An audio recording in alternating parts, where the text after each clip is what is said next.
जय जवान जय किसान. राज्यातील शेतकऱ्यांसाठी महत्त्वाच्या ठळक बातम्या. यूपी बिहारसह 16 राज्यांमध्ये दाट धुके. जम्मू काश्मीरच्या गुलमर्ग सोनमर्गमध्ये 2 फूट बर्फवृष्टी. राज्यातील 12 जिल्ह्यांमध्ये शाळांना सुट्टी. दिल्ली निवडणुकीची घोषणा आज होणार. दुपारी 2 वाजता ईसीची पत्रकार परिषद. विधानसभेची मुदत फेब्रुवारीपासून संपणार. 11 वर्षांनंतर आसारामला पहिल्यांदा जामीन. सर्वोच्च न्यायालयाकडून 31 मार्चपर्यंत जामीन. बलात्काराच्या दोषी जोधपूर तुरुंगात शिक्षा भोगत आहे.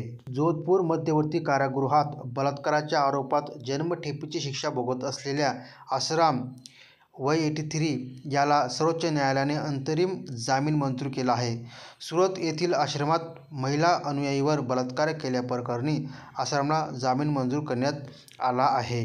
मात्र त्याची तुरुंगातून सुटका होण्याची शक्यता कमी आहे, कारण आसाराम अल्पवयीन मुलीवर बलात्कार केल्याप्रकरणीही दोषी आहे. चीनमध्ये भूकंपामुळे 53 ठार, 65 जखमी. रिश्टर स्केलवर 7.1 तीव्रता. नेपाळ, भूतानसह सिक्कीम आणि उत्तराखंडमध्ये परिणाम.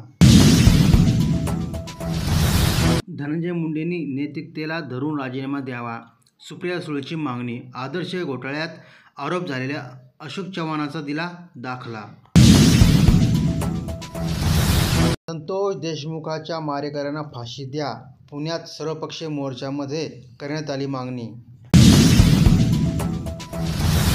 लाडक्या बहिणीच्या तिजोरीवर ताण. शेतकरी कर्जमाफी आता शक्य नाही. कृषी मंत्र्यांनी हात वर केले. विरोधकांची राज्य सरकारवर टीका.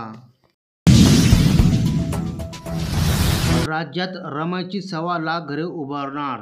ग्रामीणसाठी 1329 तर शहरासाठी फक्त 19,270 घरांचे दिले उद्दिष्ट.